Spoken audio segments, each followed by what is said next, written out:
So, as it was said, my name is Peter. I came here from Budapest, Hungary, and I represent an early-stage startup called Ipyvuzzu. And what we did at Ipyvuzzu is we created a generic chart morpher. So basically an engine that can generate a lot of different types of charts, and it can interpolate between any of the charts that are expressed on its interface, because it's using a single logic to generate all these types of charts. What sense does this make? Why do we do this? And the answer is, we want to build graphical user interface for data. So we have this vision that we want to enable everyone to fiddle with their data while looking at it already visualized, building animated stories, using them as part of reports and dashboards. As you can imagine, this should be animated, and use it for forecasting and planning.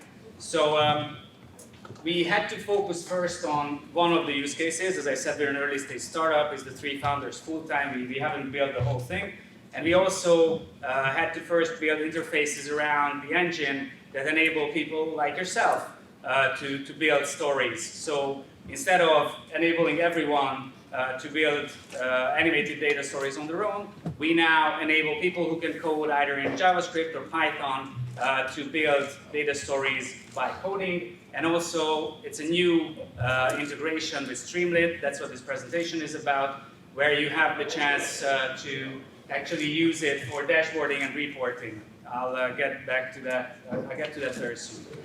Why is animation important at all, right? The next obvious question. So, static visualizations require the audience to make connections between views of the same data set in their head, and without proper expertise, this can be challenging. So this is actually the same chart, the same data, but you have to understand what is what. Whereas if I connect them with animation, and now it's like without animation, my whole presentation will have some obvious challenges. So let's try it again. At least it worked on the first slide. It should work here, but we'll fool this. Let's hope I'm not going to show you just one static chart, right? Okay, we need to do this. First time I ever had this experience. Okay, imagine this is animating and the views are being connected, whatever. Yeah, I have a couple of other examples where charts are being animated. But I'm going to skip through those because they don't. These are only videos. This is not our engine. It's just the whole setup. Doesn't work the way it should. So let's focus on the technical part, right? We have a C++ engine. That's the whole chart morphing engine that I mentioned to you. We built it like 2 years ago. We used it to build stories and interactives internally. And then we released the first open source tool, a JavaScript charting library, back in September 2021. And it was roughly a year ago when we built and released our first tool for data scientists called Ipyvuzzu, which works in Jupyter Notebook and similar platforms. Actually, it was last year on PyCon Lithuania where I had the chance to publicly speak about that. So it's great to be back, by the way. And the technology worked much better. And we had a ton of feedback. One of those was like from data scientists. One of those was like, we don't build animated charts, and that we can't really use it only within the notebook. So we built an extension around it that enables you to build, present, and share these animated charts as data stories. I'm going to try and show you some examples. And we have a ton of integrations. The most important one right now are the one in Streamlit, but I guess a panel is catching up very recently. We have to thank the teams behind these open source platforms because they helped us immensely. Actually, they were the ones who did the integration. We just advised them on how to move forward. We have integrations with a plethora of different notebooks and also this new type of BI tool. And before we go forward, I mean, I also wanted to start with that, to ask a couple of questions about you. So it's only me talking about here. So who among you are data scientists, by the way? Please hands up. Okay, roughly 30% of the room.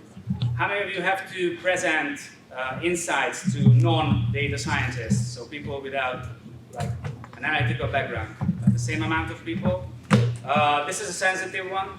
How many of you actually screenshot your charts in the notebook and embed it in PowerPoint. Okay, looks like almost everyone. I can absolutely understand the feeling. How many of you have used Streamlit before? Okay, pretty many. And how many of you have heard about Vidos before I stood up on stage, or you see it in the program? Cool, new audience, love it. Okay, so without further ado, let's do some coding. And the way I structured this very short talk is that I'm going to show you how Vidos or Ipyvuzzu works, then Ipyvuzzu story, and then I show you how it works in Streamlit. It's super, super quick. There's a lot of content. I could do the same thing for over 2 hours. So I'm going to just give you snapshots to help you understand the basic concept. And if you go to this URL, please mind the capitalization. So the LT and the V are with capital letters. Then you have access to all the notebooks that I show you and a lot of useful links. So it actually redirects you to this repo that I just have to now drag the whole screen through. And yeah, so I'm sorry, I really hate presenting while I'm facing the screen, but yeah, I just can't see anything right now over here. Okay, so let's start this. The first thing to notice is that how the basic logic of Ipyvuzzu works. We have one method called the animate method. You have to call that over and over again. First time you call it, it draws you a static chart. Next time you call it, it will animate to the new chart. That's about it. Simple example, we're using the Titanic dataset here. We work together with pandas. You can install it using pip. And then we just create an empty chart here. And we add a configuration with the number, which is like the number of passengers on the x-axis, and the sex of the passengers on the y-axis. Any guesses what we'll end up with? Hey, let me help you. Bar chart. So it's like X, the count. It's also on the label, so it's written on the markers, and the Y is the sex of it. So now we're going to add the survived category, whether the passenger died or survived, on the color scale and also on the x-axis. So we end up with this. And if we remove the survived from the x-axis and add it to the y-axis, let me really quickly just comment these out. This is not what I wanted to do. Yep, like this. So this is what's going to happen. I know it's a bit abstract, right? So it's not straightforward what's going to happen, but it works. And finally, it animates. Basically, we have the configuration of the chart. It's a really freely available setup at first, because as I said, it's a generic thing. We have the x's, the x and the y. We have some channels, color, label, lightness, and size. And you can add as many categorical series as you want to these x's and channels, and one value, one continuous data series. And there are other things you can fiddle with, like the geometry, elements, and other things. So, like, for example, if I turn the geometry to circle, these markers will turn to circle, and then I also have the chart, the size option. I'm going to add the same value to the size. So now the circles have different sizes, and I'm going to just change the coordinate system to polar to end up with a chart that doesn't make any sense. That's also absolutely possible with a generic morpher, right? So it's not something that you usually do, which is using these typical, very well-known chart types. That was one of the feedbacks that we got. So we created these presets, chart presets, in order to address this issue. This is another data set showing how much money different music formats generated over the year in the US. And now I'm going to just create, again, an empty chart. And I'm going to use the bar chart preset, so I know what I'm going to end up with. Then, I like it, but I would like it even better if the bars were colored differently. So I use now the group bar chart preset. It's, as you can see, the config part got an extra parameter, or like an extra, like config group bar. We have all the presets examples on our site, which you can find at ipyvuzzu.com. And we have all of these over there. Now we have plenty of styling options. I'm not going to go through all this, but if I run this, then the colors are nicer, we use a better number scale, and the whole thing looks better. there's like a ton of styling options that I'm not going to get into more detail. And here I'm going to switch to a bubble chart. So, no, I'm pretty sure you're getting it. It's basically, you can use any of these presets the way you want. They have these parameters. I know it's still not Pythonic, so we would have to have different methods for the different chart types. We're working on that, okay? But until then, you can use these presets to build chart types you want. There's a tooltip also that you can turn on, which will show you what's under each data point if you move your mouse over it. And yeah, so you can, this is a stream graph, for example, which can make sense. You can have specific events because now the years are there are just too many of them, and I just removed every one of them that is not divisible by 5. I'm sorry not getting into more detail right now, it's because of the length of the speech, and this is not the part that I want to focus on. I just want you to have a general understanding of what's possible here. There's the option to split this up and see the components side by side. Also the filtering option, which is actually equals to the zooming feature. So right now I'm just going to filter to the vinyl and the streaming, and as you can see, we zoom in to those two categories. It's easy as that. And if I switch off the filtering part and the splitting part, this is the bit that my wife likes to call when the elephants kiss. And now you know why. Yeah, and I can turn this into a line chart as well. Okay, so we have this thing which is great, but if I go back here and I try this thing, it might not work the way I imagine it. So it's really not handy. And that's why we released this extension called Ipyvuzzu Story, where instead of just a chart, we have slides and steps. A step is basically the same thing as we had as a chart, and more steps can have, so the slides can have multiple steps inside, okay? And or just one. So basically, what we have, another data set that shows how much money the US government spent on different things they call R&D.